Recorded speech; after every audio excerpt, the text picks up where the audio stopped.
Hi, I'm Rudula and I'm an urban design student at Georgia Tech, currently pursuing my independent study. Hi, my name is Evangelia Constantino, and I'm a third semester student at the MSUD program here at Georgia Tech. Hi, I'm Sanjana, and I'm in my third semester of MSUD. Hello, everyone. My name is Elon. So I'm currently a PhD student and a graduate research assistant at Georgia Tech, working with Professor Adam Jones. Hi, I'm Raj Kachalia. I'm in my second years of my master's program at Georgia Tech. Hi, I'm Jun Wang. I'm a PhD candidate in fifth year of study at School of Architecture at Georgia Tech. My independent study focuses on studying green infrastructure strategies, especially in the case of St. Mary's, to develop a flood resiliency toolkit. Within that, it explores any existing relationship between scales of the urban farm and nature-based solutions. For my topic, I'm researching the question whether urban or suburban environments are better for children's growth. And my topic stepped on some personal experiences. I'm originally from Cyprus, and the educational system is different, reversed from the educational system in the United States. While in Cyprus, public schools are funded by national funds. In the United States, schools are funded by local taxes, and that means if there are inequalities in neighborhoods and districts, there will be inequalities in schools too. For my research, I think urban design in general deals with design of the public well, but trying to design more livable and healthy neighborhoods is one of the primary goals of urban design. In light of that, I'm trying to study what does healthy environments mean at the neighborhood scale. And there are a lot of factors that actually affects how neighborhoods are more healthy and livable. Such factors are public health, community development, urban policies. And the goal for my final semester at MSUD is trying to research more deeply as to what are these other factors which are not under the field of design but still directly affect how urban design functions.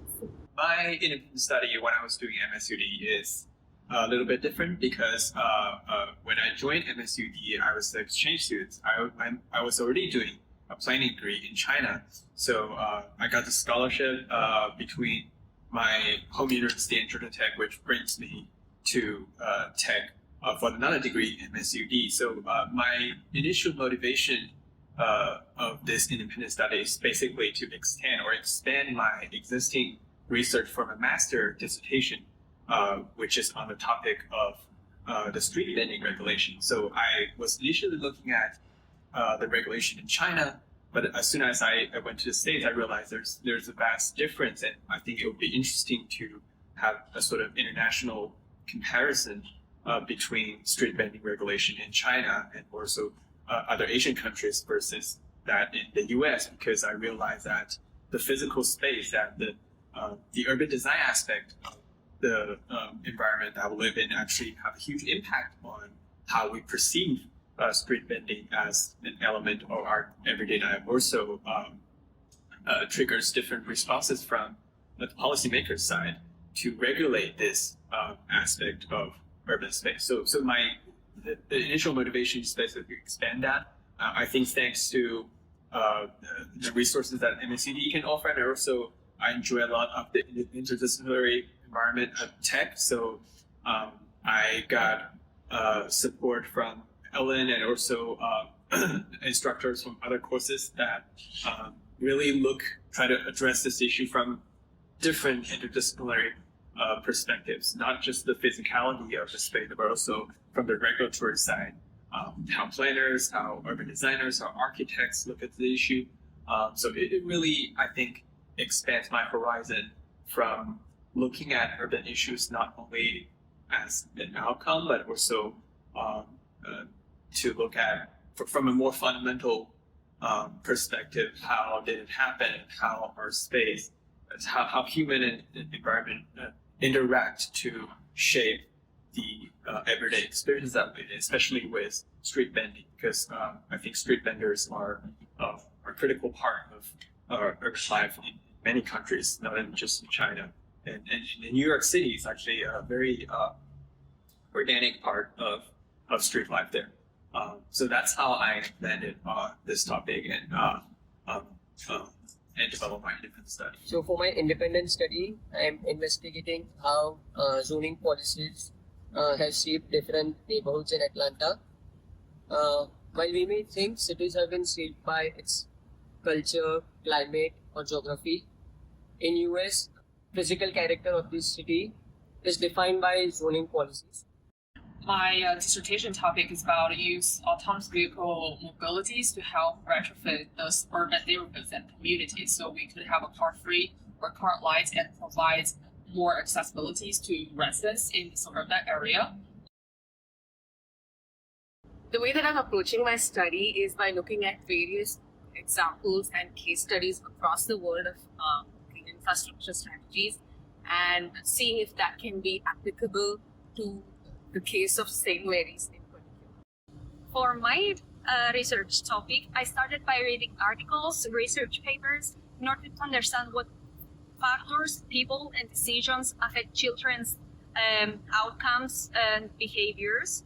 And I created a life space diagram, placing the child in the middle and framing the environments that a child belongs to and the people that affect the child's growth. And then I tried to frame the urban versus suburban debate.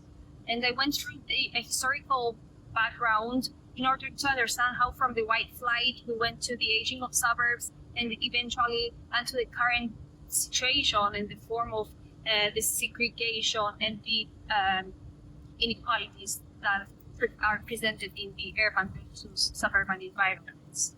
So the reason I chose to study this was because in my summer internship, it dealt with the redesign of public housing projects in different cities in America, and there was a lot of focus on statistical methods and quantitative analysis, which don't directly affect design but actually give direction as to how the design is going to go forward. And I realized trying to have those skills is also very important for an urban designer, which is why I'm trying to study this. So the research I'm currently doing is slightly different from what I did for the independent study with MSUD. So I'm currently looking at the urban food environment and the factors at different levels that can affect people's dietary behavior.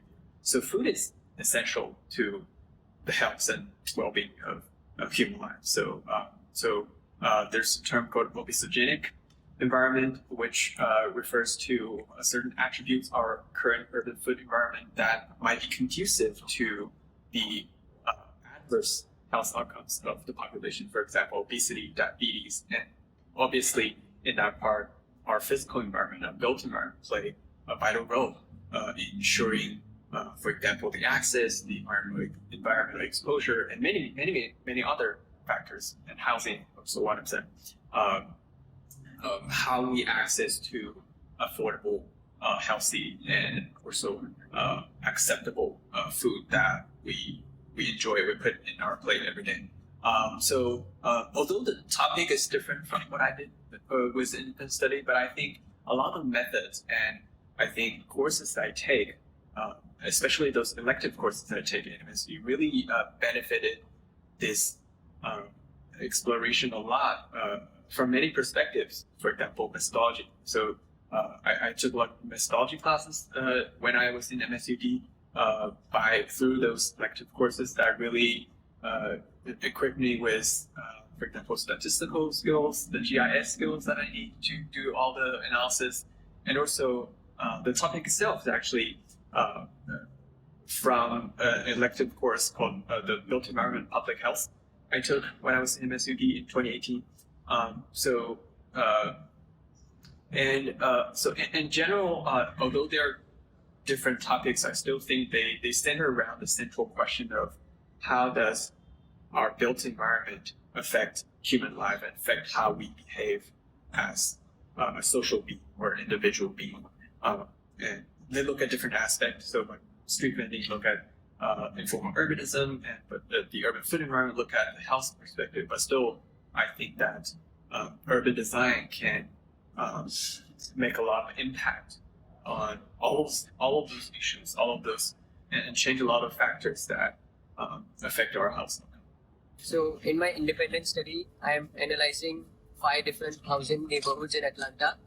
So some of these neighborhoods are built rezoning and some of them are built post-zoning.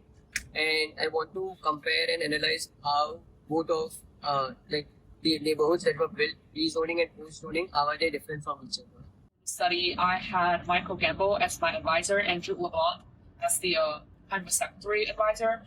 And they helped me to finish 3 case studies about how to use and combine autonomous mobilities into urban design considerations. One is down in China in Shenzhen, and the other one is in Quayside, Toronto, which got canceled about a year later because of the shortage of funding due to the pandemic. And the third one done in the US and a more theoretical community design plan.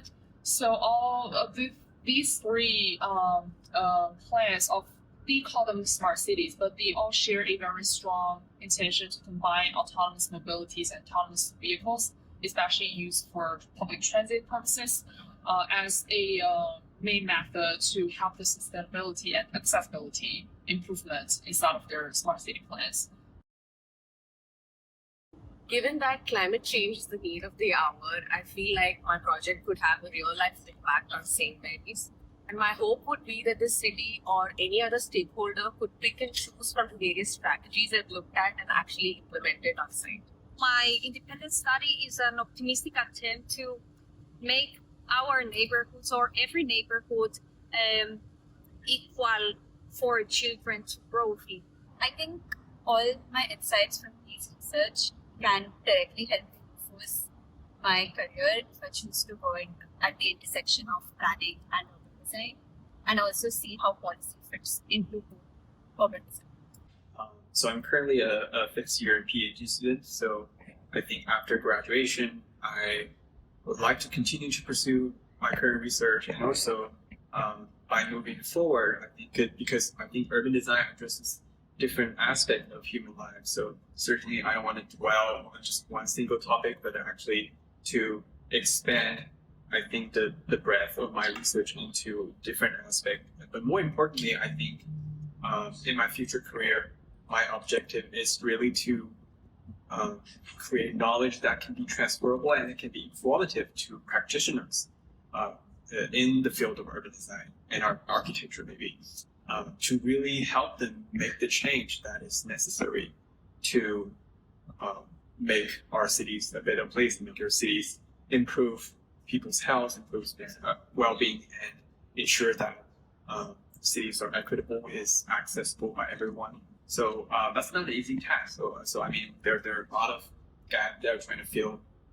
There are many knowledge that's still unknown to us, but I think I will just do my best to push the boundary of the existing knowledge, and just to make the cities better out there. So firstly, I hope my research help us better understand how planning policies affect and shape our cities. Secondly, the city of Atlanta is undergoing its zoning reform, and I hope that my research helps the city identify certain gaps in its zoning reform. So through this study, at the end of the day, first, I want to call people's attention to the usage of autonomous technology in the public transit side instead of the private ownership. And second, I want to use this, especially the community plan and the urban design strategy I had at the end of my dissertation. I want people to use this, which can help them to better the sustainability performance of their community, as well as provide a more accessible environment for all the residents in the suburban area, which I think a lot of people desperately need.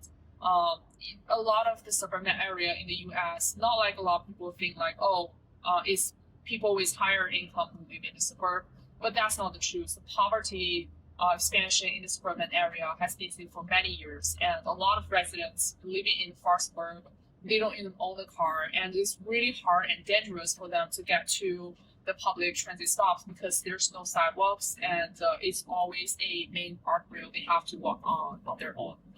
So I want to change this through the help from the strategies that I propose in my dissertation.